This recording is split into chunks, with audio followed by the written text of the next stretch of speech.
bonsoir messieurs, bonsoir. Merci pour votre marque de fidélité. Toutes nos excuses pour ce léger retard observé dans le démarrage de votre programme Médiacratie ce soir. Mais néanmoins, nous avons pris le train et nous sommes en route pour une émission assez intéressante pour le grand public. Commençons par les questions politiques de l'heure au niveau du Parlement camerounais. Les deux présidents respectifs de l'Assemblée nationale et du Sénat ont été reconduits ce jour. Nous reviendrons sur les tendances et les motivations de ces reconductions et à la tête de l'Assemblée nationale pour Kavaye Djibril pour la 29e fois et du côté du Sénat pour Marcel Niatenji Fenji. Ambiance au cours de cette plénière, on en parle avec nos invités. Ce soir, on poursuivra cette émission en parlant de cette opération engagée depuis quelques jours par les pouvoirs publics du Cameroun. Le ministre de la fonction publique est prêt à tordre le cou à l'absentéisme dans les services publics que décident les pouvoirs publics à cette occasion. D'aucuns pensent même qu'il faudra sanctionner de manière sévère, le cas échéant, voir si des remplacements sont possibles dans les services administratifs alors que les usagers s'en plaignent au quotidien. On en parle également dans le cadre de cette émission. Et puis on sortira avec la question relative au Covid-19 au Cameroun. La pandémie est bel et bien là. Lorsqu'on fait un tour du côté du centre annexe 2, Orca, non loin du centre-ville de Yaoundé, ce sont des malades en plus fini qui arrivent. Question de dire que la pandémie est bel et bien là. Mais alors, on va s'intéresser face à ce Covid-19. Quelle est donc la résilience de l'économie camerounaise? Est-ce que tout semble aller pour le mieux? Est-ce que l'économie camerounaise ou alors les investissements peuvent permettre à ce que les opérateurs économiques dans le secteur national que le secteur privé sont-ils rassurés pour leurs différents types d'investissements au Cameroun? On parlera également à cette occasion de l'appui des pouvoirs publics. On sait bel et bien que l'État subventionne les entreprises face à cette pandémie. Madame, Monsieur, merci de nous avoir choisis. Merci pour cette participation ce soir avec vous. Et nous ouvrons cette émission avec le sujet d'entrée. On parle du Parlement camerounais. Janvier Mbala nous a rejoint. Bonsoir et bienvenue. Bonsoir Serge, bonsoir chers copanélistes, bonsoir à tous ceux qui nous regardent. Janvier Mbala est phare, je souligne qu'il est diplomate, il est également homme politique, il s'intéresse aux différentes sphères du Cameroun. Avec vous, on aborde la question qui a trait à l'Assemblée nationale et au Parlement, à l'Assemblée nationale et au Sénat. Ils ont été reconduits, Kavaye Djibril. Et du côté du Sénat, Marcel Niatenji Fenji. Quel regard portez-vous sur ces personnalités qui ont encore eu l'occasion d'être reconduites pour ces 12 mois-là à la tête du Parlement camerounais? En réalité, ce n'était plus un secret de polichinelle. Pour personne que M. Marcel Niadjinfendi ainsi que M. Kavaye Djibril devaient être reconduits.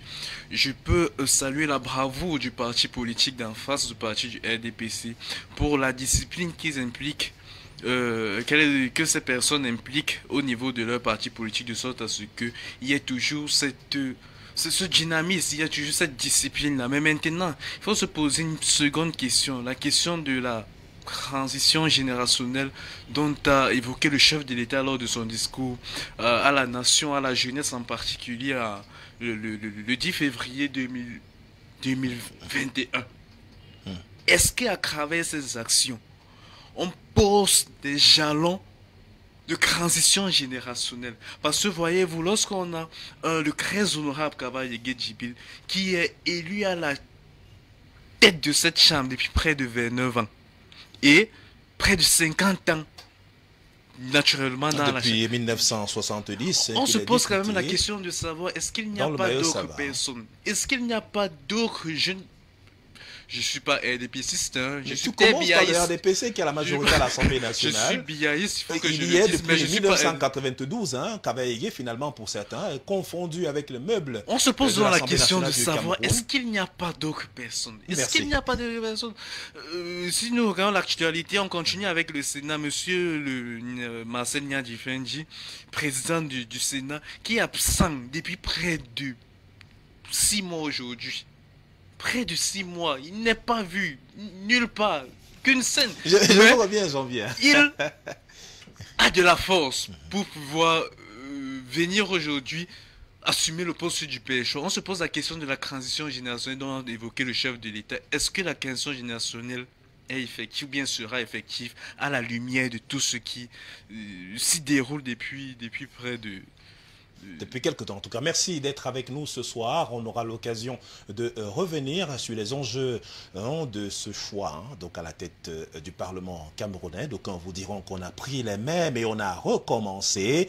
Le chef de l'État du Cameroun parle d'une transition générationnelle. Peut-être le temps de préparer encore ces jeunes. Ils ont encore de la place de par leur expérience. Également, les autres membres du bureau de l'Assemblée nationale du Cameroun sont également connus ce soir et même du Sénat. Il faut rappeler que Kavaye Guédibril a été réélu président de l'Assemblée nationale du Cameroun avec 147 voix contre 15 bulletins nuls. Au total, on a eu 162 votants. Il est donc à la tête de l'Assemblée nationale du Cameroun pour la 29e fois et réélu comme président. Et naturellement, il y est depuis plusieurs années. Il entre à l'Assemblée nationale en 1970 et il est président de l'Assemblée nationale depuis 1992, Kavaye Guédibril. Merci d'être avec nous sur Camlist et on évolue avec nos invités ce soir. Bello Yaoba nous a retrouvés. Bonsoir et bienvenue. Bonsoir monsieur Cher et bonsoir à tous nos camarades du parti, du côté du Parlement, surtout avec ce travail houleux depuis le matin. Je le salue tous. Je voudrais également souligner à l'intention de nos téléspectateurs que vous êtes secrétaire de la section RDPC, ou la sous-section. Secrétaire adjoint section RDPC Benue Nord. Benue Nord, donc c'est un nom politique accompli que nous avons devant nous. Nous avons fait dans le parti du RDPC depuis longtemps et nous continuons toujours à faire. En tout cas, on a les fruits de la croissance. C'est un exercice qui nous fait aussi, qui nous donne plaisir. Un grand plaisir aussi pour ceux qui vous connaissent et savent quelle est la savent quelle est la directive, quelle est la donne que vous mettiez en place depuis fort longtemps pour administrer au sein du Rassemblement démocratique du peuple Cameroun avec toutes les batailles que l'on connaît si bien. Mais je voudrais m'arrêter sur l'élection de ces deux personnalités ce jour du côté du Parlement camerounais. Est-ce que cela vous amène à continuer à être ambitieux ou alors cela vous amène à penser que c'est le dernier barreau d'honneur pour ces dignitaires du régime, du système en place, qui pourront peut-être faire confiance à la jeunesse de demain? Est-ce que le chef de l'État ne s'est pas trompé dans son discours, à votre avis? Alors, monsieur Serge, ce que moi je peux d'abord dire, quelques commentaires par rapport à l'élection du président de l'Assemblée nationale et du président du Sénat. Ils sont reconduits, ce n'est pas une surprise parce que dans notre parti, dans le RDPC, il y a ce qu'on appelle discipline du parti et leur reconduction, leur élection prouve davantage qu'il y a ce qu'on appelle la solidarité entre les membres du parti, du RDPC. Il y a ce qu'on appelle une convergence de points de vue. Vous voyez, quand une partie politique n'est pas structurée, c'est à ce niveau où vous avez de la difficulté à gérer. Mais est-ce que cette structuration-là n'empiète pas au niveau de l'élan démocratique qui est impulsé par le chef de l'État qui voudrait que les Camerounais s'expriment, même au sein de cette formation politique, qu'il y ait d'autres regards? Il y a eu effectivement de la démocratie parce qu'il y a eu élection. On n'a pas aussi empêché aux autres partis de se présenter comme candidats. Donc tous les partis sont libres de se présenter et ça prouve donc qu'il y a la démocratie. On n'a pas empêché aux candidats de se présenter. Donc peut-être que nous, à notre niveau, c'est notre façon de faire au RDPC, c'est-à-dire qu'on se concerte d'abord à l'interne, on sort un candidat et on présente. Alors, les autres partis également peuvent le faire. La même chose, ils le font d'ailleurs.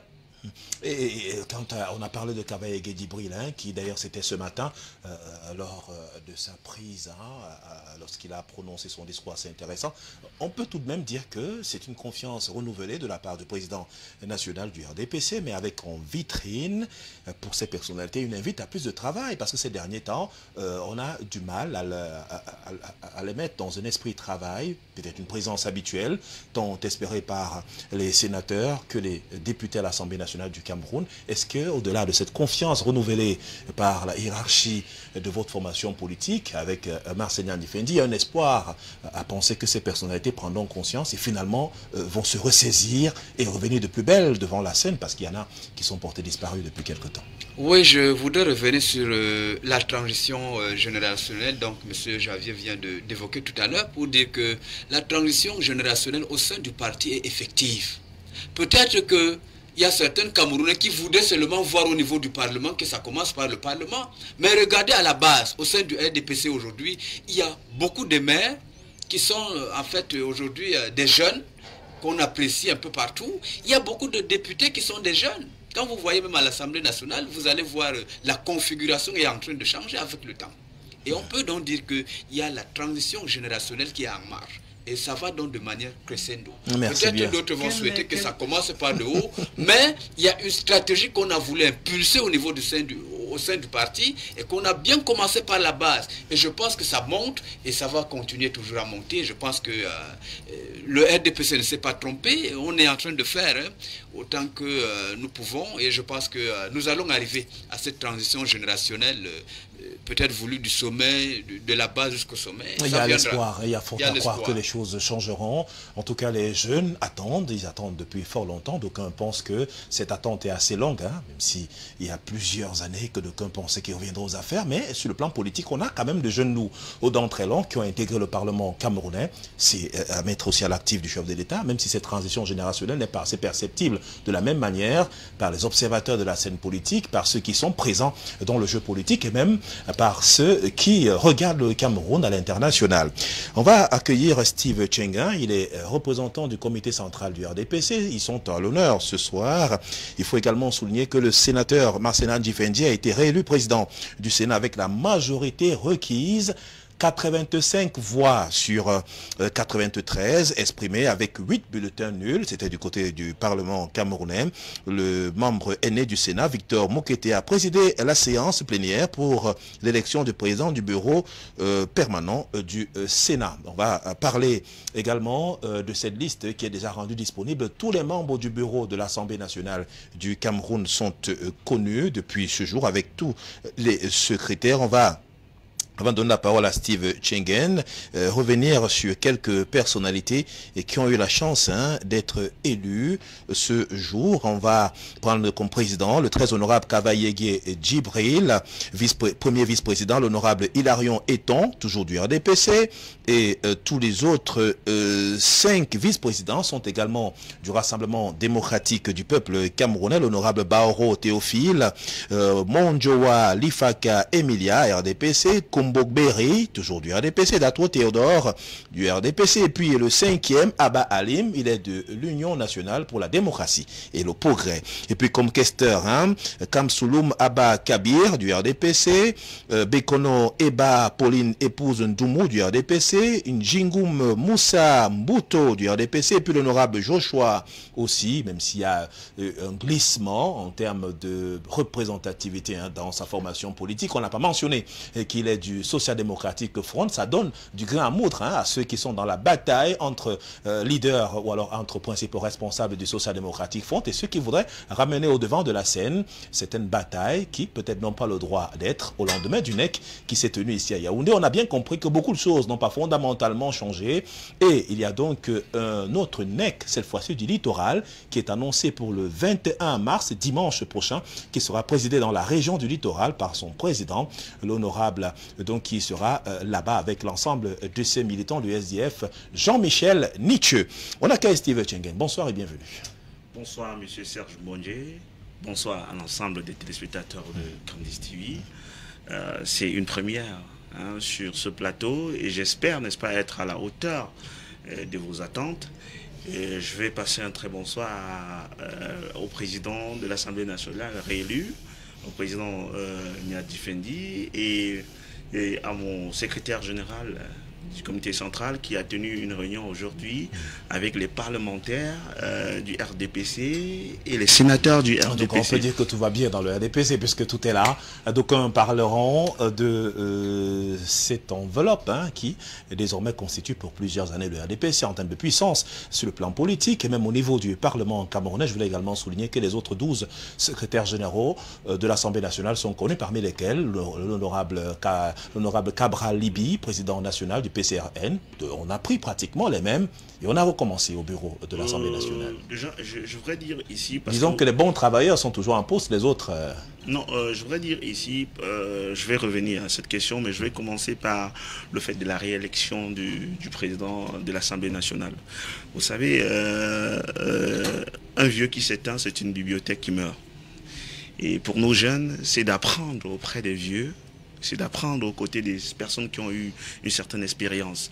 Quand je parle d'expérience, je parle du parcours du président de l'Assemblée nationale, qui est Kavayegue Djibril, qui est entré à l'Assemblée nationale en 1970 et qui a fait son parcours politique sur le terrain et qui a fait le même parcours de façon administrative. Vous l'avez vu, pratiquement pendant 28 ans.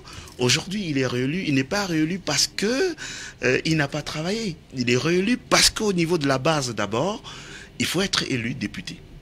Ils sont tous des députés, hein. J'ai dit, il faut d'abord, il faut être élu. Des députés. Alors, ça veut dire qu'il a été élu. Oui. Donc, du coup, vous comprenez qu'à la base, il a cette acceptation-là, il a ce pouvoir du travail. Maintenant, au niveau du Parlement, vous savez, vous faites partie d'un parti politique comme le RDPC, où vous avez des camarades du parti. Il est clair que quand on s'assoit pour dire c'est Serge Mbondje que nous allons mettre devant, c'est clair, on doit être unanime. Voilà pourquoi le score est triomphant. 145 contre pratiquement 12. Vous comprenez? Ça veut dire que sur le terrain et même dans les actions, nous sommes concrets. C'est la même chose au niveau du Sénat. C'est pour ça que vous voyez les buts que nous marquons. Le RDPC est présent, le RDPC restera présent. Maintenant, pour ceux qui ont été choisis dans ces élections, ça veut dire qu'ils ont un certain background. Parce que si vous êtes seulement premier vice-président ou deuxième vice-président de l'Assemblée nationale, il faut qu'on essaye de voir que vous avez certaines qualités pour être élu. Alors si vous avez été élu, ça veut dire que vous représentez en majorité une importance politique. Une importance. Oui, mais Steve, je suis d'accord avec vous. Hein, oui. C'est-à-dire qu'il faut tout penser dans le bon sens. Mais l'interrogation quand même qui peut fuser, c'est celle de savoir, 29 ans quand même, à la tête du Parlement, de l'Assemblée nationale du Cameroun, troisième personnalité du pays, à un moment, est-ce qu'on peut s'asseoir et penser que la transition générationnelle devait aussi faire intervenir? C'est un jeune, il y a des députés qui ont 45 ans, 40 ans, 50 à l'Assemblée nationale du Cameroun, mais qui peuvent encore faire mieux. Parce qu'il peut arriver que lors des prochaines élections, qu'ils ne soient pas reconduits alors qu'ils avaient des ambitions d'apporter aussi leur contribution à la bonne marche. Alors, on peut simplement dire que les députés qui sont là sont des caisses de résonance. Ce sont des applaudimètres qui garantissent leur participation à l'Assemblée nationale du Cameroun lorsqu'on sait encore que les propositions de loi, les projets de loi, il y en a qui acquiescent véritablement sans comprendre le fond de ce qui est proposé là-dedans. Je peux vous rassurer que la transition générationnelle est là. Ça, je peux vous rassurer. Et je peux vous promettre que dans le travail qui est fait dans notre parti politique, il y a un travail de fond, celui de relever les talents qui peuvent apporter à la vieille génération, qui sont nos parents. Et comme je parle de parents, je parle aussi de ceux-là qui ont une certaine connaissance, qui ont un certain vécu. Et quand on parle de vécu, moi je n'ai jamais vu, parce que je suis bantou, je ne connais pas un enfant qui tape sur son parent. Donc pour vous dire que la transition générationnelle dans le RDPC est là, elle est effective. Maintenant, il faut que nous jeunes nous prenions conscience que, quels qu'en soient les cas, le travail qui est fait par nos aînés, un jour, nous en serons responsables. Ah, c'est tout ce qu'on vous souhaite de prendre l'héritage là, hein, pour que ce soit le bon héritage. Ne nous souhaitez pas parce que nous sommes là pour cela. Merci, cher panéliste. Nous restons avec cette question assez intéressante au niveau de l'Assemblée nationale du Cameroun. Donc, Kavaye Guédibé a été reconduit. L'ensemble des membres du bureau, d'ailleurs, tous ces députés ont été reconduits pour la plupart. Hein. Et également du côté du Sénat, l'on sait désormais que Marcel Niatinji va donc conduire cette auguste chambre. Le temps pour nous d'aller pour quelques minutes dans la région du littoral.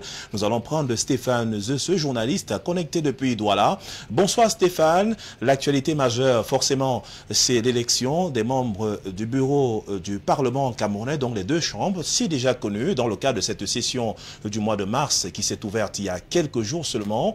Quelle est votre réaction et quelle est l'actualité majeure dans la capitale économique du Cameroun, à Douala? Bonsoir.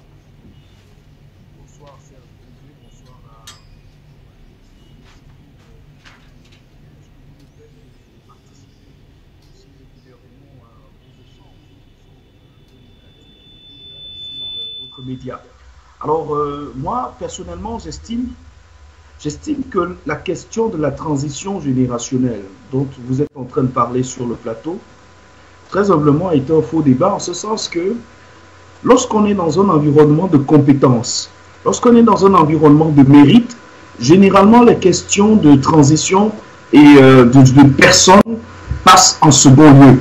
Parce que, voyez-vous, si on était dans une assemblée nationale où les différents députés, les différents responsables, les différents membres du bureau faisaient effectivement leur travail. Jusqu'aujourd'hui, on aurait eu au moins 20, 50, 100 propositions de loi. Or, vous êtes sans ignorer qu'il n'y a jamais eu de proposition de loi venant du parti au pouvoir, et même quand ces propositions sont formulées par les membres du parti d'opposition, ces propositions ne prospèrent jamais. Donc c'est une Assemblée nationale qui ne légifère pas en tant que telle, parce qu'elle ne propose aucune législation. C'est une Assemblée nationale d'adoubement simplement de la législation administrative, voyez-vous. Donc il est difficile ici de dire que c'est une Assemblée nationale qui fonctionne véritablement selon ce que nous devrions attendre d'une Assemblée nationale véritable. Lorsqu'on va plus loin et qu'on examine l'activité phare qu'on reconnaît à cette Assemblée nationale-là, qui sont les questions orales aux différents membres du gouvernement, quelle est la pertinence même de ce travail, en ce sens que vous allez voir des députés qui fouillent, qui préparent des questions profondes, pertinentes, sérieuses qu'ils posent aux membres du gouvernement, mais observez souvent quelle est la désinvolture avec laquelle certains membres du gouvernement répondent à certains députés. Quelle condescendance parfois certains membres du gouvernement affichent lorsqu'ils viennent répondre à ces députés. On se pose la question de savoir, entre le député qui demande des comptes aux membres du gouvernement et le membre du gouvernement en question, qui est celui qui détient le pouvoir populaire finalement, qui est celui qui détient le réel pouvoir. Et ce sont des signaux, des indicateurs qui permettent de se rendre compte que c'est une Assemblée nationale pratiquement vide dans son contenu. Et à ce titre, qu'il y ait Cavalier Djibril à la tête de cette Assemblée des années durant, ça ne dérangera personne véritablement. Que ce soit Hilarion Eton qui continue de diriger la vice-présidence comme c'est encore le cas aujourd'hui, ça ne dérange personne, ça n'ennuie personne, parce que fondamentalement, c'est une Assemblée dont on n'attend rien au fond. Donc, je peux dire, les questions de transition générationnelle ne sont pas opportunes dans ce contexte-ci. De cette émission. Merci pour cette contribution. On comprend bel et bien que vous avez relevé des points assez intéressants, notamment sur la transition générationnelle, tant voulue par la haute autorité de l'État au Cameroun. Peut-être elle va encore prendre du temps pour être effective, mais pour l'instant, on a quand même le sentiment que les choses vont évoluer. Je vous reviens, Stéphane, avant la fin de cette émission pour la suite des thématiques de ce soir. Merci de rester avec nous, Janvier. On va prendre une dernière réaction pour sortir de cette thématique. Assemblée nationale, y a-t-il un regain d'espoir? Y a-t-il une certaine volonté politique de voir changer les choses?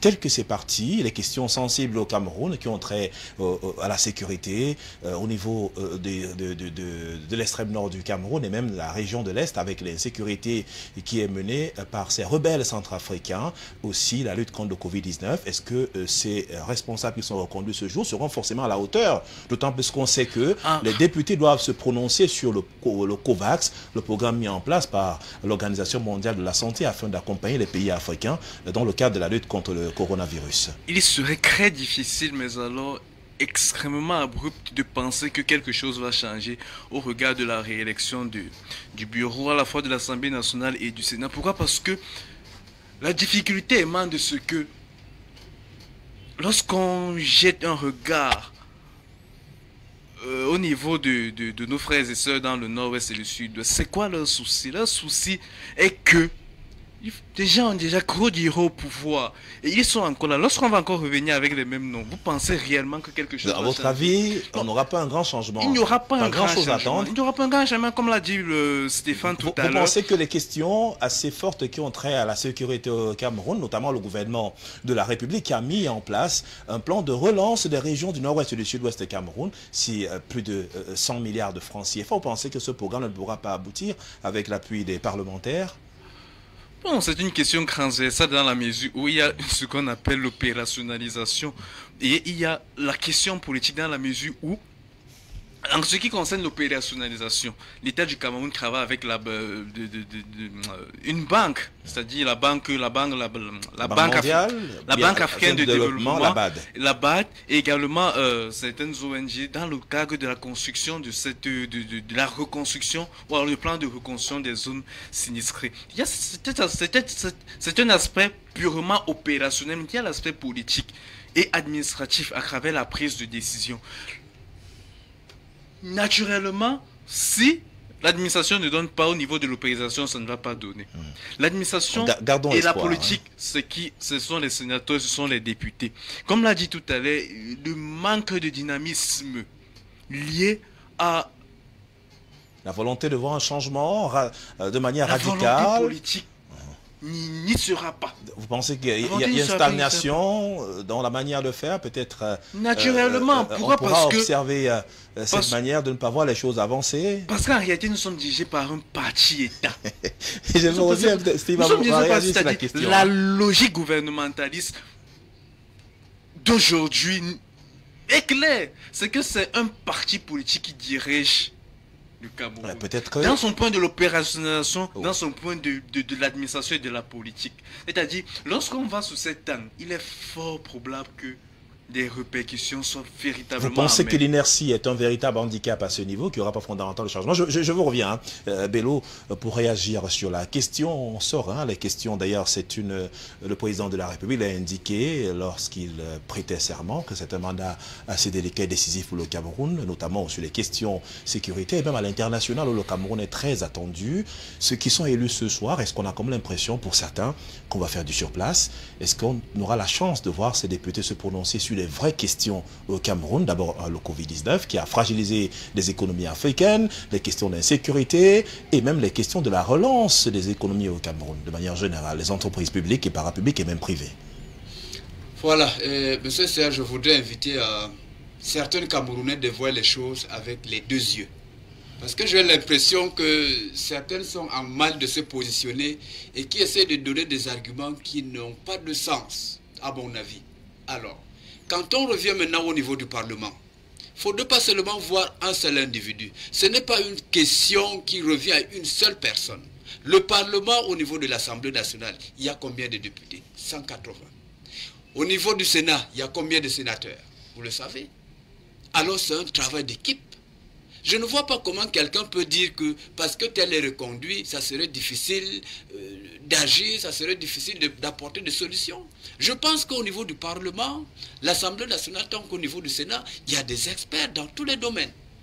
Alors vous allez voir des groupes de députés qui se concertent, des groupes de sénateurs qui se concertent dans des domaines précis pour apporter des solutions.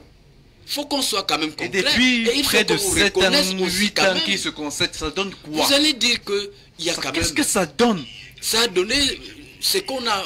Ça n'a rien donné, il faut se le dire. Ça n'a rien donné. Ça n'a rien donné. Soyons réalistes. Soyons réalistes. Permettez, il a la parole. Bello et Aoba a la parole. Je pense qu'il faut quand même être honnête et de reconnaître qu'il y a beaucoup des avancées. Sur tout le plan. Sur tout le plan, il y a des avancées. Mais quand vous dites que les députés qui sont élus ne sont pas à mesure d'apporter des solutions, que ce soit à la question du parce qu'ils sont dirigés, parce qu'ils sont dirigés, la direction, c'est-à-dire la décision qui sera prise au comité central sera, même s'il y a des députés qui ne veulent pas. Mais Janvier, vous n'êtes pas dans le secret des dieux. Comment vous savez que même s'il y a des députés qui ne veulent pas, il y aura les députés. Non, soyons sérieux. Le Parlement, c'est la majorité absolue. S'il y a 5 personnes, s'il y a 5 personnes et que 3 personnes décident, et pour, naturellement la décision on va avancer, on va avancer s'il vous plaît. C'est ça la démocratie. Je voudrais qu'on resitue un peu le débat. En tout cas, c'est pas la question centrale. On va sortir de cette densité. Si vous n'avez pas la force de faire passer votre proposition et que d'autres sont mieux organisés et qu'ils peuvent faire passer, je voulais m'arrêter un peu sur les fondamentaux à la base. S'il vous plaît, nous allons avancer. S'il vous plaît, s'il vous plaît, qui ne voit pas. Janvier, s'il vous plaît, Bello, s'il vous plaît. Imposez le temps, s'il vous plaît, chers messieurs. Chers messieurs, on peut vous abandonner l'antenne. Vous savez, nous sommes là pour échanger, c'est pour aider à la construction nationale, c'est pour donner des idées. C'est pas en se bagarrant qu'on va aider à mieux se faire comprendre, ou à faire comprendre le Cameroun. Je voudrais qu'on aille aussi à la base. Il y a des partis politiques qui ont choisi de ne pas aller aux élections. Ils ont donné leur siège à ceux qui les ont ravis aujourd'hui. Il y a des partis politiques qui ont été battus à plate couture dans certaines régions du Cameroun, par le RDPC qui est parti, qui travaille et qui est en place. Et on a également qu'au sein de cette formation politique, ils ont la majorité à l'Assemblée nationale, donc forcément, le président viendrait de là. Et il y a des partis qui n'ont pas pu avoir un groupe parlementaire. Vous ne pouvez pas le faire avec 5 députés, avec 3 ou 2 députés, ce n'est pas possible. Là, il faut pratiquement 15 par là, et voire plus, pour être sûr d'avoir un groupe parlementaire à l'Assemblée nationale du Cameroun. C'est très difficile. Ce n'est pas la faute du RDPC ou du gouvernement si les gens ne sont pas allés aux élections. Il faut commencer peut-être par là. Mais sauf qu'on ne va pas être dans la chambre ou alors dans le secret des dieux lorsque les députés travaillent en Assemblée et décident sur les grands points névralgiques de la vie politique au Cameroun. On n'y est pas pour savoir s'ils ont décidé ou pas, mais toujours dit qu'ils ont un point de vue à donner. On a des lois qui sont là, on va, d'ici quelques jours, on aura ces projets de loi, alors ces propositions de loi du côté de l'Assemblée nationale du Cameroun. Je vous reviens, Steve Tchengen, sur la question. On va sortir naturellement de ce grand mouvement d'aujourd'hui. Vous appelez les jeunes à l'espoir, vous appelez les jeunes à plus faire confiance à ceux qui sont en place. Finalement, à quand l'espace réservé à la jeunesse sera-t-il pris par ces jeunes? Cette prise en compte viendra pour quand? Là est la question aussi. Monsieur Mbonje, s'il faut rester à s'asseoir et attendre que les autres soient là tous les jours et chaque année. Monsieur Mbonje, je vais vous dire, en rectifiant ici les propos de mon voisin d'en face, où il a dit que nous travaillons pour le ventre. Et je pense que si c'est un homme politique, comme vous l'avez présenté ici, ça veut dire que lui, il fait la politique pour le ventre. Il n'a pas compris ce que c'est que la politique. J'aimerais bien qu'il va fouiller ses bords pour comprendre ce que c'est que la politique. Et nous sommes nourris des stratégies. Quand nous sommes nourris des stratégies, c'est la stratégie que nous mettons en place, c'est pour, n'est-ce pas, ravir toutes les places que possible. Et c'est comme ça, que vous le voulez ou non, que ça vous plaise ou non. Si vous estimez que vous êtes capable de venir faire des propositions, allez-y sur le terrain, devenez député, même député junior, et après venez maintenant on discute sur la table parlementaire. Mais je vais vous rassurer, pour vous dire que les députés travaillent, et ils vont faire des propositions de loi dans quelques jours. Et on va voir les lois qui sont amendées. Ils connaissent les problèmes que les populations ont aujourd'hui. Parce que pour eux, pour vous, vous pensez que ce sont des personnes qui ne vivent pas avec nous, ils vivent avec nous. Maintenant, pour revenir à la question de la transition générationnelle, je vous dis, nous sommes aujourd'hui des jeunes. Voilà Bello, qui est un jeune président et secrétaire à la section. C'est un jeune qui a un talent, qui a beaucoup de choses à proposer. Maintenant, quand il fait son travail... Sauf que les postes stratégiques, dans le cas d'espèce, ne sont pas... Non, écoutez très bien. Jeunes, hein. Écoutez très bien. On aurait bien souhaité voir un jeune qui soit... C'est pas l'un des vice-présidents de l'Assemblée nationale, quand on dit jeune, peut-être 40 ans, 35 ans, mais il y en a à l'Assemblée nationale. Mais est-ce que vous pensez que il n'y a pas des jeunes qui ont déjà eu la chance d'être dans les bureaux politiques à l'Assemblée nationale? Il y a déjà... de la vice-présidence. Non, il y a déjà des jeunes. Il faut accepter ce que vous avez. Dans la vie, il ne faut pas chercher à prendre ce qui vous dépasse. Moi, je dis... député, 35 ans, 40 ans à l'Assemblée nationale. Ça veut dire qu'il y a déjà d'abord la volonté, et il y a la volonté même divine. Est-ce que Steve, on va sortir par là pour aborder la première thématique véritablement. Est-ce que on ne peut pas dire que le système est vicié dans la manière de travailler et qu'il n'y a pas moyen d'avoir des ouvertures parce qu'à chaque plénière, on reprend sensiblement les mêmes, on les reconduit, mais on n'a pas la transition générationnelle voulue tant par le président national de votre formation politique. Est-ce qu'en même temps, il favorise la conservation? Pourtant, il faut quand même qu'on sente qu'il y a un changement nouveau, qu'il y ait des jeunes qui intègrent de hautes fonctions, ou alors de grands postes à l'Assemblée nationale, c'est-à-dire, pourquoi pas vice-président, pourquoi pas, je sais pas, questeur, qui soit vraiment proche vous avez parlé ici de la transition, et quand on parle de la transition, on ne parle pas seulement de l'Assemblée nationale. Nous avons aujourd'hui des jeunes qui sont dans l'administration, qui portent des postes de responsabilité, au niveau de l'Assemblée nationale, où on pense très haut les problèmes qui minent la majorité des Camerounais. On a besoin d'abord des jeunes qui peuvent être sur le terrain.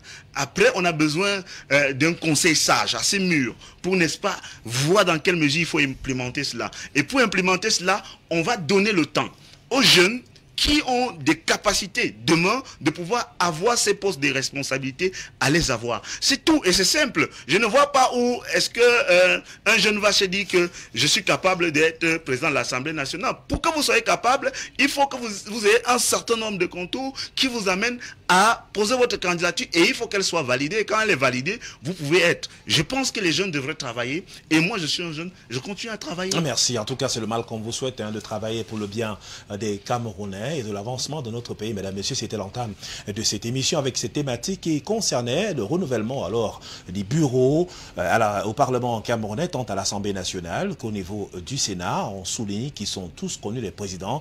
Donc, Cavaye Guédibril rempile pour la 29e année à la tête de l'Assemblée nationale du Cameroun. Et puis, Massenia Difendi est donc reconduit du côté du Sénat.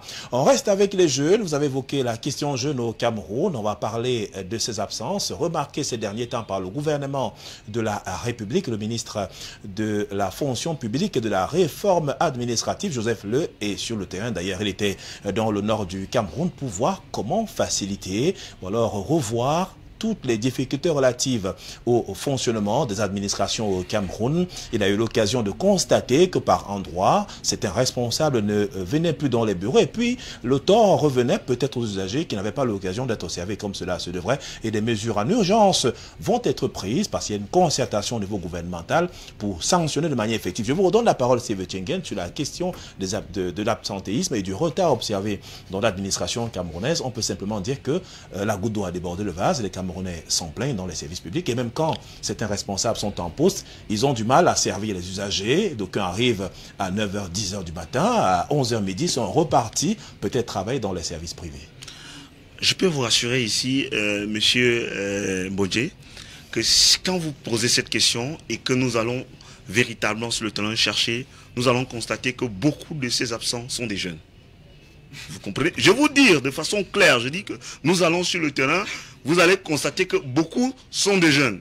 Un jeune qu'on a, qui a déposé les dossiers et qui a été recruté dans l'administration, qui est envoyé au nord, et dès que le gars arrive là-bas, il commence à faire du n'importe quoi. Je vous dis, beaucoup. Pourquoi? Parce que, je prends un exemple de ce que nous vivons. Vous allez constater, parce que moi je suis avec certains aînés et je connais à quelle heure ils arrivent au bureau et à quelle heure ils partent. Je travaille avec des personnalités qui arrivent généralement au bureau à 7 h et qui repartent à 23 h minuit. Chaque jour, 7 h, souvent vous demandez si c'est un humain qui travaille.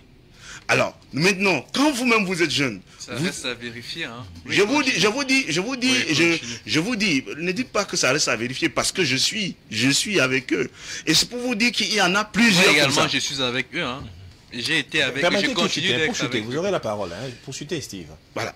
Donc, quand vous regardez aujourd'hui ce qui se passe dans les services administratifs, vous avez demandé du travail. On vous a donné du travail. Maintenant, il est question pour vous de démontrer que vous pouvez servir, n'est-ce pas, la nation. Parce que quand vous demandez le travail, vous venez pleurnicher. Maintenant, quand on vous a recruté, il est question maintenant que vous apportez de votre connaissance aux gens qui en ont besoin, aux populations camerounaises et ceux qui sont dans ce besoin de vos services et aider l'administration à fonctionner. Mais si vous, à un moment donné, vous êtes recruté à un poste et que vous répondez mal aux usagers, on colle sur le dos du RDPC comme d'habitude, on colle sur le dos d'une personnalité comme d'habitude. Pourtant, la personnalité, quand il vous a recruté, on a pris le temps de vous dire que vous allez travailler pour des usagers qui sont des Camerounais comme vous.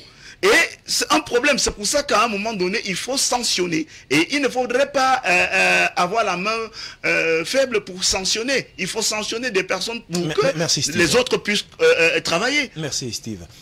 Janvier EFA, la question reste, elle est permanente, hein, malgré les efforts consentis par les pouvoirs publics. Et puis, ça rejoint d'autres efforts qui sont engagés par l'administration centrale. On se souvient donc du nettoyage du fichier solde de l'État. On avait beaucoup de fonctionnaires qui touchaient 2 ou 3 salaires, mais n'étaient pas en poste. Il y a des fonctionnaires qui ne prennent pas leurs responsabilités dans les coins, dans les zones reculées du Cameroun, mais pourtant touchent des salaires. Il y en a, lorsqu'on a fait le recensement des personnels à travers le CJPS, il y en a CJPS 1, CJPS 2, il y en a qui sont partis de l'Europe, venus au Cameroun, simplement émargés, ils sont repartis avec la complicité de leurs supérieurs hiérarchiques dans les administrations, même dans les lycées et collèges du Cameroun. Comment comprendre cette mafia qu'on essaye de mettre sur le terrain par des responsables, pourtant qui ne peuvent pas à tous les coups désigner ceux-là qui ne viennent pratiquement pas au travail, mais signent à leur place, leur permettant toujours d'avoir de l'argent du contribuable à gagner tout le monde. En réalité, c'est un problème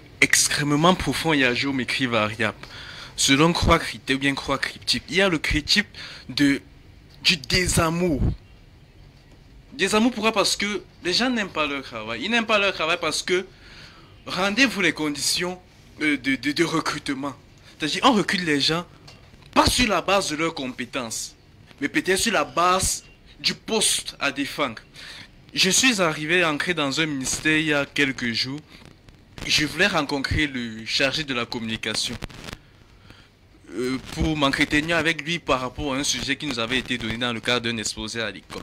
Après que celui s'est présenté, je me suis rendu compte que le responsable de la communication est en réalité un diplômé de géographie à l'université de Yaoundé 1.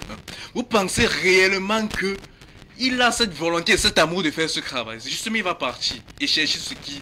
C'est-à-dire, il y a d'abord ce problème. Vous pensez qu'il y a des gens qui ne sont pas à leur place? Il y a des gens qui ne sont pas à leur place. Et justement, ça crée du désamour. Il y a le problème du top management. C'est-à-dire, figurez-vous, un directeur général, bien un ministre, bien un haut responsable qui arrive au travail, peut-être à 12 heures. C'est pour montrer quel exemple. Comme quelle cité? On va pas citer les contemporains. Mais non, jamais, je vais jamais. En tout cas, ce qu'on remarque, ce qu'on conclut d'ailleurs, c'est que sur le terrain, ça peut être visible. Hein. Vous avez des personnes qui n'arrivent pas toujours à 7h30 ou à 7h du matin. J'ai vu une fois dans la région du littoral, le gouverneur Samuel Ivaha Dieudonné Diboua est descendu sur le terrain, 7h du matin. Il a eu le temps de recenser dans les services administratifs ceux qui n'étaient pas en poste. Il a pris la liste des absentéistes et il a dit que ce sera ainsi pendant plusieurs semaines, plusieurs mois. On fera le ratio et on enverra à qui de droit le ministre de la fonction publique, qui verra avec le ministre des Finances. Dans des pays sérieux, on coupe les salaires par rapport à ces absences parce que les heures de présence au travail pour ces fonctionnaires sont naturellement payées par le contribuable camerounais. Mais d'où vient-il que quelqu'un arrive dans un service administratif, il passe 30, 45 minutes, parfois même celui qui est chargé de vous servir, il est occupé à autre chose, il est en train de jouer sur sa machine et quand cela lui semble être le meilleur moment, il se lève. Il y a le laxisme qui est observé. C'est pas un technocrate, c'est pas un professionnel du métier. C'est simple, mais c'est clair à expliquer. C'est pas un technocrate. Je vous ai pris l'exemple du CELCOM qui est diplômé en géographie. Bon, là, c'est un cas isolé. Il y a des techniques. Peut-être en communication, parce que moi j'ai fait communication pour accueillir un individu, des techniques d'accueil et de protocole. C'est-à-dire, il n'a pas été formé dans ça. Comment vous voulez qu'il réagisse?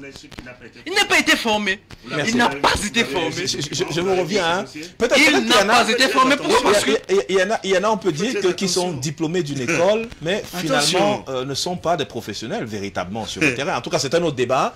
C'est un débat qu'on peut aborder. Donc vous comprenez pourquoi certaines personnes fuient le travail. Vous comprenez? Vous avez la parole. Parce qu'il y a ce désamour-là. Je voudrais d'abord... Je voudrais également que qu'on avance un peu dans le débat en essayant de voir si l'État, on peut arriver au stade où il faut sanctionner et puis mettre même hors d'état de nuire, entre guillemets, ces fonctionnaires qui ne viennent presque jamais au travail, qui sont absents, et que leurs supérieurs hiérarchiques jouent véritablement leur rôle. C'est-à-dire que si vous avez un collaborateur qui est absent, notez qu'il est absent tous les jours. Ça ne sert à rien d'aller émarger dans son compte bancaire, c'est son salaire, avoir une partie, peut-être 20 ou 30% de son salaire, et le laisser ne jamais arriver au travail. Et ça fait un véritable handicap dans le fonctionnement du service. Voilà, je voudrais d'abord éclairer les lanternes de M. Xavier. C'est pas parce que il est diplômé janvier, c'est pas parce qu'il est diplômé en géographie qu'il ne peut pas être CELCOM dans un ministère. Il y a beaucoup de gens, c'est-à-dire qui obtiennent d'abord une licence quelque part, après aussi ils entrent dans une école de formation. Ça existe partout. Si ça a été le il y a beaucoup qui ont, c'est-à-dire des formations dans plusieurs domaines. Exact. On peut vous dire que bon, moi je suis géographe, je suis historien, je ne sais pas, je vais faire lettres modernes françaises, mais après ça, vous savez pas ce que j'ai fait aussi d'autre côté. Je peux avoir des diplômes à l'ESTIC. Il y a beaucoup de camarades que moi je connais avec qui j'ai obtenu la licence en lettres bilingues qui se sont retrouvés à l'ESTIC. Alors, pour quelqu'un qui ne sait pas comment ils se sont formés, vous allez seulement dire que quelqu'un qui a fait lettres bilingues et puis le voilà. Et puis, il faut aussi noter que l'école, ça ne finit pas. À tout moment, on peut retourner à l'action du ministre de la formation. fonction publique, c'est-à-dire pour l'ascension et autres. Je voudrais d'abord saluer le travail du ministre de la fonction publique. Parce que ça montre quand même, il a le souci que les administrations fonctionnent. Il a le souci que les fonctionnaires font leur travail. C'est ce que moi j'apprécie. Et je vois dans cette dynamique au niveau de plusieurs membres du gouvernement que j'encourage d'ailleurs. Parce que ça va quand même amener aux citoyens camerounais de savoir que maintenant, il y a des sanctions qui sont en fait peut-être des sanctions qui sont appliquées vis-à-vis de certains fonctionnaires qui n'aillent pas au travail, qui ne font pas effectivement ce qu'on leur demande. Vraiment chapeau au ministre de la fonction publique. Maintenant aux jeunes qui fuient leur poste de travail, qu'ils soient même jeunes, qu'ils soient vieux, vraiment, s'ils ne sont pas présents dans leur poste de responsabilité, que les sanctions suivent. Ici, c'est sans négociation. Est-ce qu'on peut motiver ces sanctions allant c'est vrai que c'est difficile, il y a de la procédure qui est mise en place pour peut-être permettre que le fonctionnaire qui n'est pas présent effectivement soit sanctionné comme cela est demandé par l'administration. Est-ce qu'on peut couper les salaires à la base, comme on dit, malgré que ce soit une procédure assez forte, mais ces derniers temps, quand même, il y a un raccourci qui est fait entre le ministre de la fonction publique, de la réforme administrative et le ministre des Finances. Ils ont harmonisé des points de telle manière qu'il est possible, le mois d'après, quand vous êtes absent avec des rapports qui sont rendus sur vous, facilement que vous perdez une bonne partie de votre salaire. À ce niveau, il faut dire que les sanctions ne sont pas aléatoires. Il y a c'est-à-dire un règlement qui gouverne en fait l'administration publique. C'est-à-dire quand quelqu'un est absent, quand quelqu'un arrive en retard, il y a des procédures, c'est-à-dire pour qu'on arrive à sanctionner. Il y a d'abord des constats, il y a d'abord des avertissements qu'on donne, il y a des blâmes. Donc ça veut dire que quand on arrive déjà à sanctionner un fonctionnaire, il y a cas de récidive certainement. Donc je me dis que les autorités, les ministres, ils savent ce qu'ils font. Ils ne font pas de manière hasardeuse. C'est-à-dire qu'ils s'appliquent sur un certain nombre de dispositifs réglementaires qui existent à leur niveau. Donc à ce niveau, vraiment, je suis tout à fait d'accord avec le ministre de la fonction publique. C'est le ministre de la fonction publique qui engage cette tournée de sensibilisation. Est-ce que vous pensez qu'il va arriver au stade, par exemple, d'entraîner le licenciement, alors peut-être la mise à l'écart de certains fonctionnaires? Surtout, c'est des fonctionnaires qui sont beaucoup, pour la plupart aussi des enseignants dans les régions du nord-ouest et du sud-ouest du Cameroun, qui ne vont pratiquement pas prendre fonction. Mais quelle fierté a-t-on de ne pas aller au travail, mais d'aller quand même tous les mois à la banque chercher son salaire? Je peux vous rassurer encore de façon claire sur l'action du ministre ou non des ministres, parce qu'il n'y a pas seulement aujourd'hui le ministre de la fonction publique qui descend sur le terrain pour, n'est-ce pas, galvaniser les équipes qui sont sur le terrain. Il y a le ministre des Transports, il y a le ministre des Finances, il y a tous ces ministres-là qui sont en train de donner un ton fort dans le gouvernement de Diongot et qui montrent véritablement que le choix du Premier ministre n'a pas été fait au hasard pour donner cette dynamique. Et c'est clair qu'il faudrait qu'à un moment donné, on se rende compte que les gens peuvent être sanctionnés et même chassés de l'administration. Merci. Oui. C'est noté, c'est enregistré. Ouais. On va prendre Stéphane qui est au bout de la ligne. Il est en ligne avec nous depuis Douala. On reviendra forcément avec vous. Bonsoir, rebonsoir Stéphane. Sur la question relative aux absentéismes, le poids du gouvernement désormais pèse-t-elle une épée de Damoclès sur ces fonctionnaires qui ne respectent pas les heures de service, qui parfois arrivent de manière fantaisiste, et ceci aux grandes dames des usagers qui perdent énormément de temps dans ces bureaux administratifs.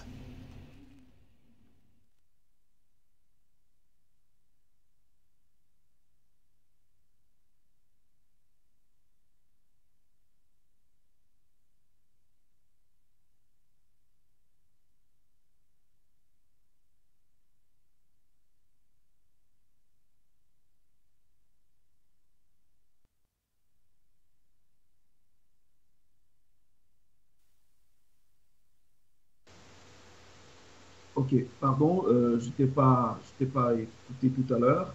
Je ne sais pas si maintenant c'est bon. Voilà. Bien, Monsieur Serge Bondier, je disais, Je disais que dans un premier temps, permettez-moi de revenir un tout petit peu sur une des réactions de M. Bello Yaouba, qui disait que ce n'est pas surprenant et que ce n'est pas extraordinaire qu'un diplômé de géographie fasse la communication, assure le service communication de tout un département ministériel. Alors, je voulais souhaiter de tout mon cœur et de tous mes voeux à M. Yaouba qu'il se retrouvera un jour sur une table d'opération dans un hôpital et qu'on lui dise que le monsieur qui a le scalpel est un diplômé en droit à l'université de Yaoundé 2 ou alors un diplômé en histoire. Je crois qu'il sera suffisamment serein pour se laisser découper à cette occasion-là. Non, c'est la preuve justement de ce que nous sommes dans un environnement tellement dégradé, tellement exsangue, que justement les normes sont écartées et on a normalisé cet écart. Lorsque vous écoutez ce type de réaction, c'est la preuve. C'est la preuve que nous sommes dans un environnement qui est complètement sans dessus-dessous. Et je voudrais rappeler que lorsqu'un ministre, un patron du département ministériel descend jusque dans les bureaux pour chercher à savoir qui est venu à l'heure et qui n'est pas venu à l'heure, c'est la preuve même de l'échec du mécanisme administratif en lui-même. Parce que dites-vous bien que avant qu'il y ait le ministre, alors avant qu'on arrive au niveau du ministre, on a le chef du bureau. Que fait le chef du bureau? Qui est dans un bureau et qui sait que ses collaborateurs devraient arriver à une certaine heure? Qui a responsabilisé le chef de bureau pour qu'il rende compte de la présence effective au niveau du service des différents acteurs? Après le chef du bureau, vous aurez le chef de service. Après le chef de service, vous aurez toute cette hiérarchie administrative jusqu'au directeur, des différents responsables sectoriels avant d'arriver au ministre. Mais qui est-ce qui a responsabilisé ces responsables ou alors ces acteurs au niveau sectoriel-là pour qu'ils s'assurent qu'effectivement les uns et les autres viennent au travail? Je peux ouvrir une autre brèche qui est celle de se poser d'abord la question de savoir au Cameroun à l'heure actuelle qui est à même de dire avec précision quel est l'effectif des agents de l'État. Je voulais parler des fonctionnaires, des non-fonctionnaires et des autres types de personnel que l'État du Cameroun emploie, que ce soit les temporaires et autres. Quel est l'effectif réel? Qui peut dire de manière véritable quel est l'effectif réel de l'administration camerounaise aujourd'hui? Voilà, Janvier Bala rappelait là tout à l'heure que les recrutements se font parfois à l'emporte-pièce. Vous ne savez pas exactement comment ça se passe pour qu'on recrute les temporaires et vous retrouvez des personnes qui ont un contrat de temporaire assurer des responsabilités délicates dans certains départements ministériels, dans certaines directions. Ce qui est quand même surprenant à la limite parce qu'un temporaire quand même c'est quelqu'un qui a un contrat précaire et c'est quelqu'un qui est recruté sur la base d'une certaine pratique qu'on le sait dans notre environnement au Cameroun et très souvent c'est quelqu'un qui a un salaire qui n'est pas reconnu dans l'architecture des salaires de la fonction publique ou alors des agents de l'État au Cameroun. Il est parfois payé de la poche même, soit du directeur, soit du ministre. Et quand vous allez retrouver cette personne dans un bureau en train de faire ce nombre d'activités, ou alors le jour où il décide de ne pas venir, sur quelle base réellement vous allez dire qu'il est absent ou pas? Ça, c'est un autre pan. Et puis, on peut relever comme cela des pans et des pans entiers de cette problématique que vous êtes en train de soulever aujourd'hui. Moi, je voudrais rappeler aux uns aux autres qu'en 2005, il y avait un premier ministre dans ce pays, Inoni Ephraim, qui n'a pas fait comme on est en train de voir aujourd'hui. Il ne s'est pas tenu à faire des discours ou alors à faire de petites actions sporadiques dans le département ministériel pour essayer d'effrayer les gens. Non, Inoni Ephraim, il est allé de main forte. Il est allé dans les départements ministériels, un peu comme vous le décriviez pour monsieur le gouverneur, l'actuel gouverneur de la région du littoral, Samuel Ibarra-Dibois. Il est allé dans les départements ministériels, il a constaté lui-même les absences à 7h30 des uns et des autres. Il a demandé aux différents responsables, et bien vous me donnez les noms, et ces personnes seront sanctionnées. Il a fait pareil, de sorte que vous avez remarqué à l'époque d'Inoni Ephraim, on fermait les portails des différents départements ministériels après 7h30 et il y avait des fonctionnaires qui étaient en retard, comme les élèves peuvent l'être quand ils vont à l'école. Et cela a marqué psychologiquement les uns et les autres et qui se débrouillaient maintenant pour arriver à l'heure, tout au moins pour être présents au lieu de service. Parce qu'après après la présence physique, il y a un autre problème. Qui est-ce qui définit les objectifs des tâches quotidiennes de ces agents de l'État? Qui est-ce qui sait de manière précise quand il arrive au bureau que voici ce que j'ai à faire et au terme d'un certain temps d'un mois, de 2 mois, je dois rendre ces objectifs-ci et que je dois être évalué sur la base de ces objectifs, de sorte que lorsque le bulletin annuel qui est souvent dressé pour chaque fonctionnaire va sortir, qu'on puisse le noter sur la base des objectifs clairs et précis que tout le monde sait et que tout le monde peut évaluer. Qui donne les objectifs précis aux administrateurs ou alors aux différents administrés, je veux dire aux différents acteurs de l'administration. C'est pour cela que vous allez arriver dans un bureau, vous voyez les gens se tourner les pouces, il y a des dossiers qui sont en train de s'empiler là, ils ne sont pas pressés, personne ne leur met aucune pression, ils savent qu'ils sont fonctionnaires, à la fin du mois ils vont toucher leur salaire, d'aucuns profitent même de l'occasion pour faire des voyages, développer des business parallèles, vous voyez des gens dans des bureaux qui ont des articles, des marchandises, qu'ils passent le temps à proposer à leurs collègues, ils ne font pas le travail de l'administration. D'ailleurs que beaucoup ne savent même pas quel est le travail de l'administration, quel est le travail qu'ils devraient faire. Donc c'est tout cet imbroglio-là qui fait en sorte qu'on se pose la question de savoir si on a une véritable administration au Cameroun aujourd'hui. Et on peut être surpris de voir la manière avec laquelle on fonctionne, de voir que des gens peuvent être accusés de détournement de fonds publics, mais parce que l'administration ne fonctionne pas comme cela se devrait, on n'arrive pas à retrouver les documents comptables qui pourraient permettre de les inculper. Et finalement, devant la justice, la justice est dépourvue. On ne sait pas comment condamner ces personnes et pourtant l'argent a véritablement disparu.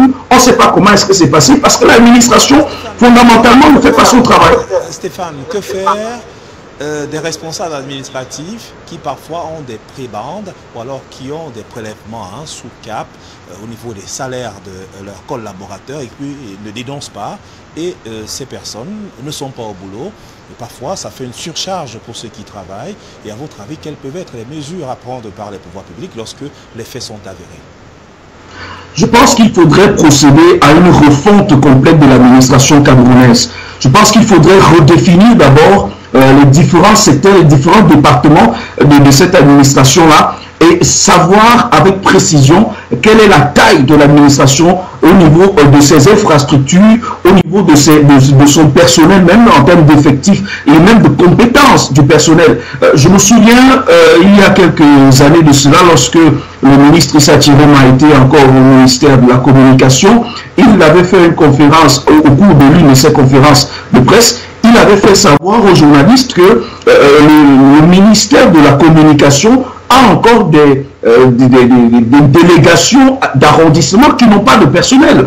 Encore dans le pays, et c'est le cas pour plusieurs départements ministériels, qui ont des délégations d'arrondissement, des délégations départementales, qui n'ont pas de personnel, qui n'ont pas d'agents. Et vous avez remarqué qu'à Yaoundé, à Douala, Bafoussam, dans certains grands centres urbains, Garoua, les uns et les autres se marchent littéralement sur les pieds. Je pense qu'il faudrait recommencer, faire une sorte de table rase, redéfinir quel est l'objectif qu'on voudrait atteindre au niveau de l'administration camerounaise. Est-ce qu'on voudrait fonctionner par objectif et alors on saura que, ok, on a à ce niveau stratégique un certain type de personnel et puis on sous-traite un certain type d'activité aux partenaires privés qui pourraient relayer un certain nombre d'actions. Ça va dépendre des différents départements ministériels parce que ce que l'administration de la police fait ne sera pas ce que l'administration du transport fait.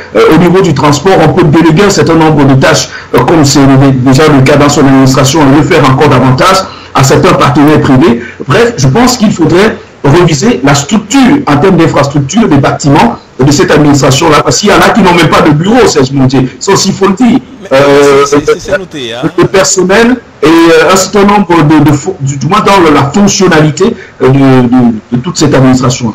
Merci Stéphane, c'est noté. En tout cas, vos propositions seront forcément entendues par ce conseil qui a été mis en place par le ministre de la fonction publique et de la réforme administrative. Un conseil auquel prennent part, prennent part à ce conseil plusieurs membres du gouvernement de la République pour réfléchir de manière profonde sur la refonte tant voulue de l'administration camerounaise pour qu'on ait des fonctionnaires exemplaires, disciplinés et qui prennent véritablement à main leurs responsabilités. Je voudrais également saluer ce soir les responsables de la police qui ont été nommés dans les différentes régions à la tête des polices. Donc le délégué général à la sécurité nationale a donc choisi de remobiliser son personnel. Donc le décret signé par le chef de l'État a été rendu public ce soir au niveau de la radio nationale. Je voudrais par l'occasion saluer le délégué général à la sécurité nationale, donc le commissaire divisionnaire Essogo qui a été maintenu à son poste. Revenons à la préoccupation de Stéphane. Babelo, vous avez souhaité réagir sur la participation de Stéphane, la deuxième de ce soir. Oui, je voudrais d'abord inviter à M. Stéphane de bien suivre ce qu'on s'est dit. J'ai l'impression que il ne suit pas ou bien il ne comprend pas ce qu'on s'est dit. Il a un problème. Il a fait des observations quand même qui vous dérangent. Oui, parce qu'il n'a pas suivi ce qu'on a dit. J'ai précisé pour le cas du responsable de la communication dans un ministère évoqué par M. Janvier, ici présent, voilà, que je dis que ça n'empêche pas à un citoyen quand il a 2 ou 3 diplômes, et ça arrive, il y en a beaucoup. On sait beaucoup de Camerounais et même des non-Camerounais. Cheikh Anta Diop a combien de diplômes? On ne peut pas lui dire que bon, vous êtes docteur en tel et puis vous ne pouvez pas agir avec notre diplôme. Il faut qu'il comprenne bien ce qu'on s'est dit. Je veux bien préciser que la personne en question a certainement 2 diplômes et il a fait une formation en communication. Pourquoi maintenant avoir une licence en géographie ne va pas le permettre? On va pas faire un procès en sorcellerie, parce que personne ne maîtrise le champ éducationnel de l'autre. Plusieurs personnes ont 2 ou 3 diplômes et vous n'allez pas leur demander de ne pas également exploiter. Et personne ne maîtrise le CV de l'autre. Oui, il ne faut pas seulement brandir un seul élément pour dire que il y en a qui ont plusieurs qui ne peut pas arcs à leur corde, dans d'autres domaines. Ils ont plusieurs comptes sur lesquels ils essaient d'agir dans leur arc et puis travailler véritablement. Dans un bar, je ne sais pas où il est précisément, il faut qu'il nous écoute bien. Parce qu'il est peut-être de manière professionnelle, il essaie de dénaturer l'idée de ce... Non, c'est qu'il est resté dans une logique, celle de faire comprendre que si on est responsable de la communication d'une entreprise quelconque, ça veut dire que forcément on a... c'est une aptitude. Non, qu'on a été pris sous la bannière de responsable, je veux dire de quelqu'un formé dans une école de communication. Mais qui vous a dit qu'il n'avait pas un diplôme? Peut-être qu'il connaît la personne, mais qui a fait d'autres études. Vous-même, vous avez certainement... Malheureusement, ça coïncide avec la formation et ce qu'il fait aujourd'hui. Dans un seul domaine, certainement, vous avez on se comprend très mal. Je préfère que...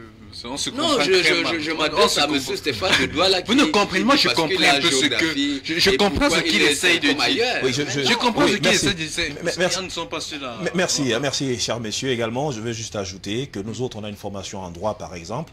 On allait faire du journalisme, ainsi de suite. On le refait encore. Donc, personne ne maîtrise le CV de l'autre. Mais on est là. Toujours est-il qu'on essaye de faire valoir nos compétences à plusieurs niveaux pour qu'on puisse agir. C'est ça le Camerounais. On trouve à gauche, à droite pour essayer de joindre les deux bouts. D'autant plus qu'on sait que dans la fonction publique, c'est un peu difficile. Il y a 25 millions de Camerounais. On ne sait pas si on a 1 million de fonctionnaires. C'est très difficile. Vous voyez un peu le ratio. Ce qui fait que les gens essaient de se donner de la chance, à aller dans plusieurs écoles de formation, faire d'ailleurs des formations diplômantes à la fin qui vous permettent de travailler dans plusieurs départements, surtout dans le secteur de la communication, où on a besoin de beaucoup de Camerounais pour travailler. Même les nouvelles technologies de l'information et de la communication aussi, c'est assez important. Donc les gens font des formations d'1 an, 2 ans, de manière parallèle, personne ne maîtrise, mais peut-être parce un ancien camarade avec qui j'ai été dans une école d'un secteur précis, mais je le vois travailler dans l'autre secteur. Mais entre-temps, vous ne savez pas où il a mis les pieds.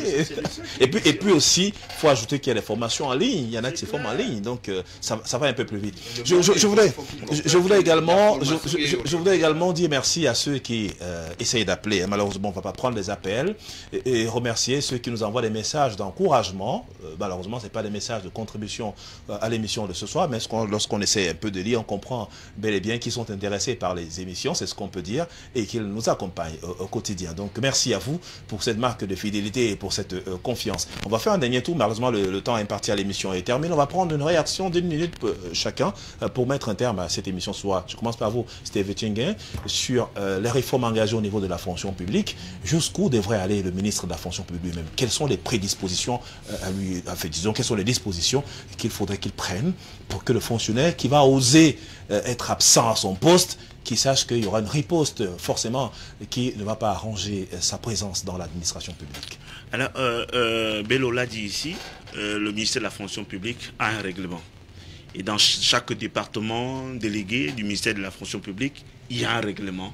Il y a, n'est-ce pas, une procédure quand il y a un problème, quand il y a un absent, quand il y a des difficultés ou des mésententes entre des fonctionnaires. Alors, en ce moment-là, quand il y a un problème, je pense que le ministre de la fonction publique et, n'est-ce pas, son entourage et ses collaborateurs ont tout, c'est-à-dire tous les éléments nécessaires, n'est-ce pas, pour appliquer quand il s'agit de sanctions pour un fonctionnaire. Et je veux absolument que, pour que d'autres voient le bout du tunnel, qu'on puisse sanctionner ceux-là qui ne respectent pas. Pourquoi pas même les retirer pour que ceux qui vont venir sachent que... Et qu'on rende public ce qui a été fait. Merci. Yaouba Bello, en quelques secondes. Oui, je voudrais vraiment encore dire aux autorités administratives de faire le travail sans complaisance. Parce qu'il est question de normaliser le fonctionnement au niveau des services publics, au niveau des administrations. Il faut que le Camerounais travaille normalement comme ça se doit. Qu'il respecte le principe, qu'il respecte la déontologie professionnelle, qu'on ne triche pas. On est en train d'avancer vers l'émergence. Alors, avec des gens qui ne font pas véritablement ce qu'on leur demande de faire, on ne peut pas atteindre l'émergence. Donc vraiment, j'encourage encore davantage que chacun à son niveau, c'est-à-dire au niveau du ministre jusqu'au niveau de chef service, que chacun essaie de faire son travail. D'autant plus qu'au niveau de l'harmonisation de l'âge de départ à la retraite, le chef de l'État a prorogé pour certains, ce qui peut tout de même galvaniser les uns et les autres. Janvier, on sort avec vous. Moi, je vais tout simplement dire que de toujours prendre le logiciel de la sanction, cherchant d'abord à savoir ce qui ne va pas. Pourquoi est-ce que les fonctionnaires agissent de la sorte? Lorsque nous avons trouvé le problème, il sera très facile de prendre des minutes. Disons pas sanction. On va s'en servir encore créer d'autres crises. Cherchons à savoir pourquoi les gens ne pensent. Et enfin, je vais terminer en disant que lorsque nous apportons des critiques, nous portons des critiques sur un plateau bien sûr. Ce n'est pas parce que nous sommes contre le régime, mais nous sommes de l'opposition. C'est qu'on veut tout simplement apporter notre pied à la conscience de l'effet au regard de ce que nous on voit sur le terrain et de la réalité empirique. Merci, cher monsieur, merci à tous. Merci d'être venus ce soir pour cette émission. Merci à ceux qui nous font confiance au quotidien, avec qui nous travaillons. Demain, nous parlerons de ces élèves qui sont rattrapés par la justice camerounaise pour des actes à sanctionner, qui se livrent à des activités qui n'ont rien à voir avec l'éducation. Et bien d'autres sujets seront abordés lorsqu'il sera 18h30 sur Cam10 TV. Bonsoir et merci de nous rester fidèles. Au revoir.